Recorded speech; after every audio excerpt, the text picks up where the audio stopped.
Hi there, I'm Kate McClellan, and I've been a professional wedding planner for over 20 years now. I started Planning Collective when I noticed that though most couples are super excited about getting engaged, they quickly feel overwhelmed and intimidated by the actual process of planning their weddings.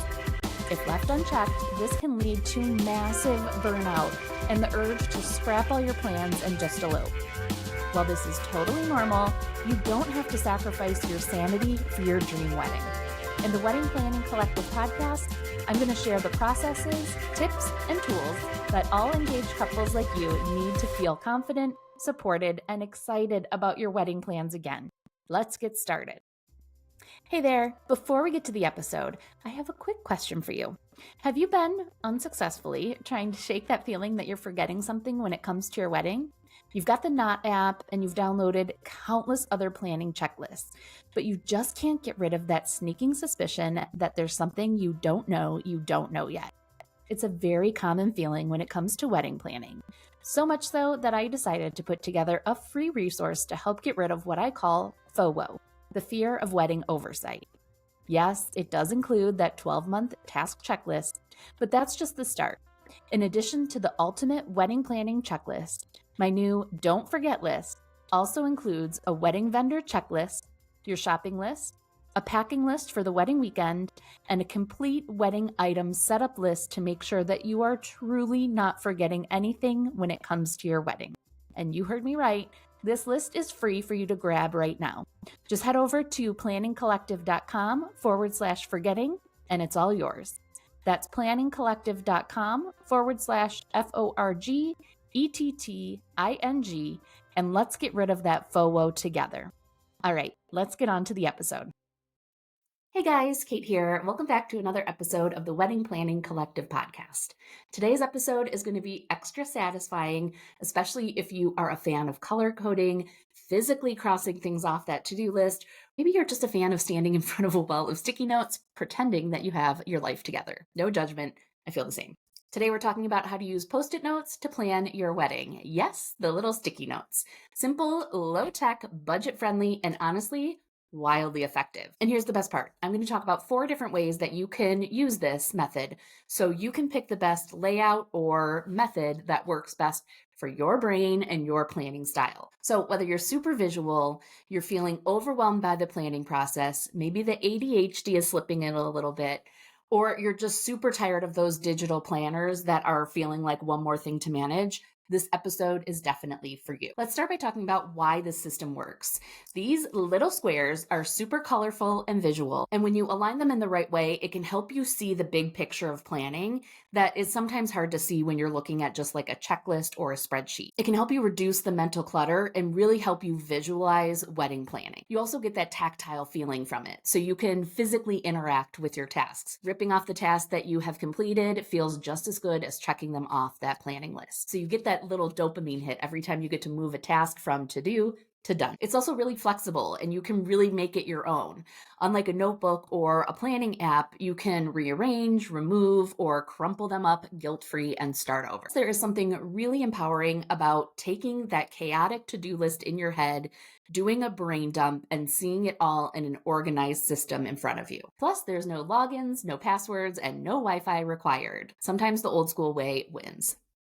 All right, let's talk about what supplies you're going to need. First, you're going to need the sticky pads, right? So grab a stack of 5 or more different colors, ideally different colors, though you can make this work with one solid color. If you can find some that match your theme or style of your wedding, definitely bonus points. I'm going to use a trifold poster board for what we're doing today. I think that it is probably one of the best ways to do it because you can fold it up and get it out of the way. You can move it from space to space and bring it with you. But if you would rather, you can use a wall, a mirror, or maybe like a closet door in exchange for the poster board. And finally, some Sharpies or pens. Again, I recommend different colors just to make it a little bit more fun, but you can certainly get away with just a plain black or blue pen. Now, for our real crafters, if you want to get more into the design component of this board, you can certainly add in some washi tape to grid things out. You can go to like the scrapbook section to find some more decor items, and you can truly make this your own. For our purposes today, I'm going to keep things pretty simple. Now, here's a little side note for those of you watching on YouTube. Please do not judge my handwriting. I know it's horrific. I have tried doing calligraphy classes and all of that. It's just it's done. My handwriting is always going to be horrific. So I'm going to do my best in this episode to make everything legible, but to make things easier, I'm going to put this full list over on the blog so that you can grab, copy and paste so you know what tasks we're putting onto the board. You don't have to rely on reading my writing. The next step, you're going to want to choose your layout style. So this is where we're going to talk about the 4 different ways that you can break this down. It's important to do this before you start writing things down on the Post-its because it might change how you color code them. Again, if you're doing this to see things in a visual way, it's going to be helpful to use different colors for different categories.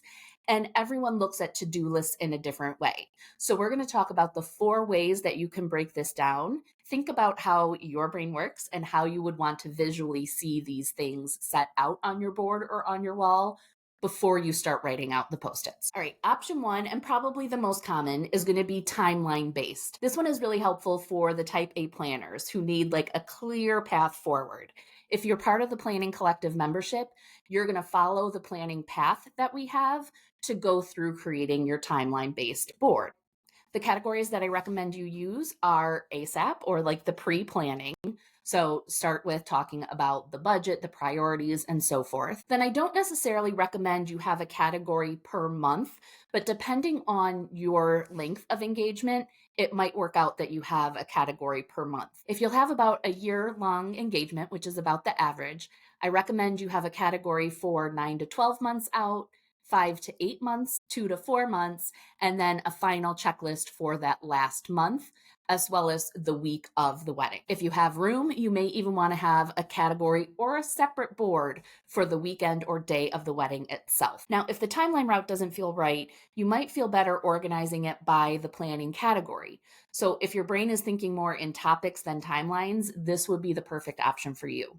You can set up your board with categories like budget and contracts, vendors that you need to book or that are booked, timelines and logistics, stationery, your website and registry, attire and beauty, design and decor items, guest experience like food, photo booths, bar, what you need to pack and set up for the wedding, and finally, what you need to pack and have set up for the wedding day or weekend itself. Option number 3 is going to be organizing these by the type of task, which is sometimes called energy-based sorting. This one is definitely for the ADHD brains. Instead of saying when or what it is that needs to be done, you can sort it by how it needs to be done. For example, some of the categories that you could use if you go this method is communication. So what emails, calls, RSVP chasing needs to be done.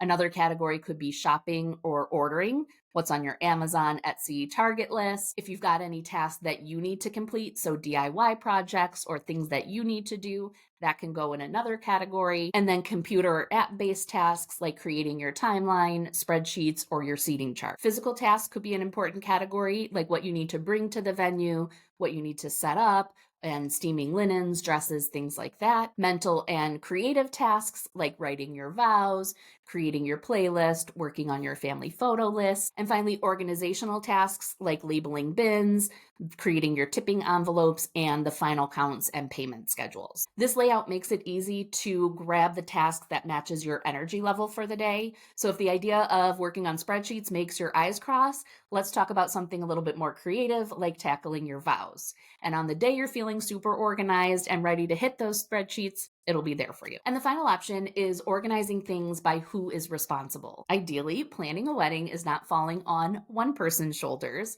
but you'll have multiple people that are going to be helping you out.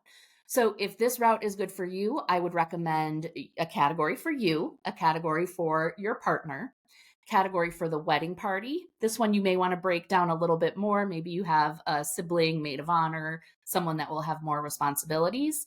And then think about categories for your family. So again, these 2 categories are really going to depend on who you have involved. You can have them more general and just say wedding party, family, or you can break it down further. Having a category for either your wedding planner or all of your vendors for the wedding would be important.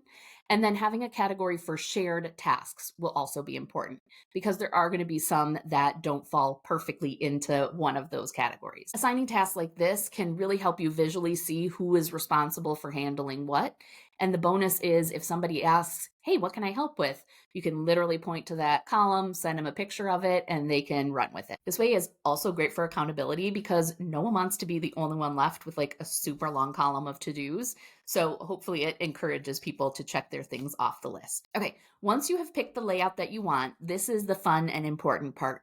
Do a complete brain dump of everything you can think of that is wedding related. Everything that's floating around in your brain that is a task for the wedding gets its own post-it. That's actually a really important part of this. Make sure it is one task per sticky note. You don't want to have book florist, pick colors, send contract, and confirm delivery all on one note.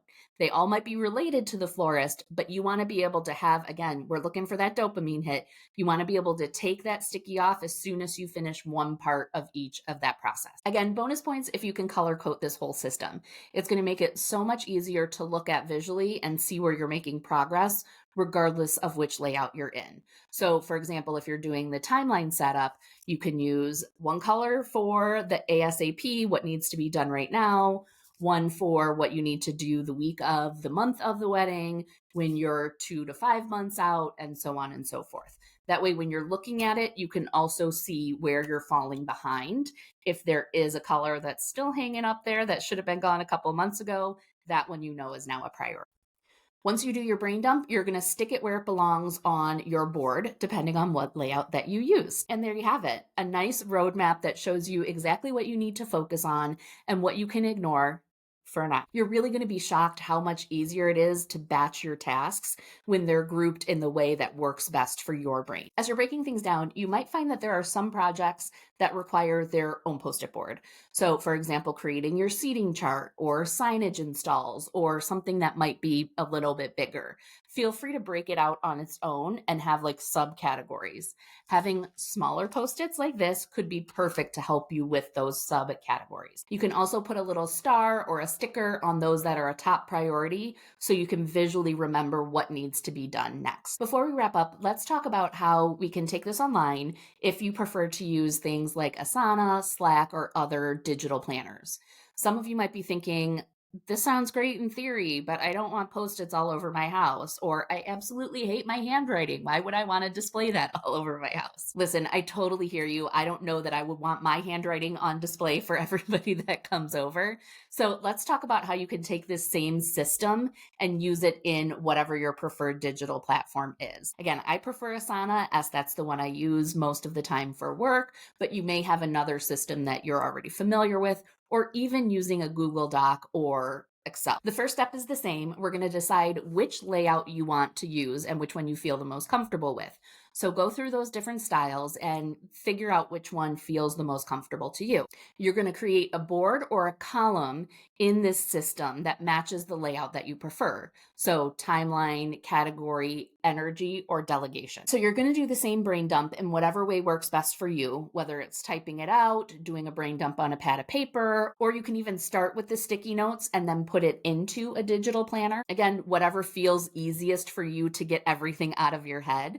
And you're going to organize it into the same columns. Depending on the system you're using too, you can also assign other people to different tasks, so you can kind of combine a couple of the boards in one. This option will be perfect if you're already used to using a system like that. So if you use Slack or Asana at work, this might be a no-brainer to organize your tasks in that way. And as a little bonus for this episode, this month's template for the Planning Collective membership is going to be templates that you can use to help you fast forward your brain dump of this process. You'll be able to either upload it into your Asana board or download it so that you have it to reference to make sure that you're not forgetting anything in that brain dump. If you're not in the membership, you'll also get access to all the previous templates that we've had, including a day of wedding binder, creating your wedding budget, an ultimate wedding planning guide that tracks that budget across different categories, amongst so many other resources and templates. You can find more information over at planningcollective.com/membership. And finally, make sure that you are keeping the system going. You can get all of this set up, but like any planning tool, the magic is really in keeping up with it.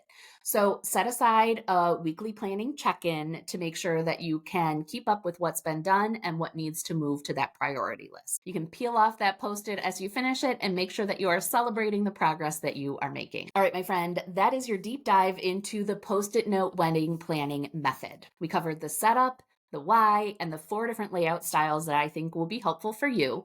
Keep in mind though, if there is a different way that you feel is best to break things down, go for it. Just because we talk about these 4 ways in today's episode doesn't mean those are the only options for you. And if you do give this method a try, I really want to see what you come up with.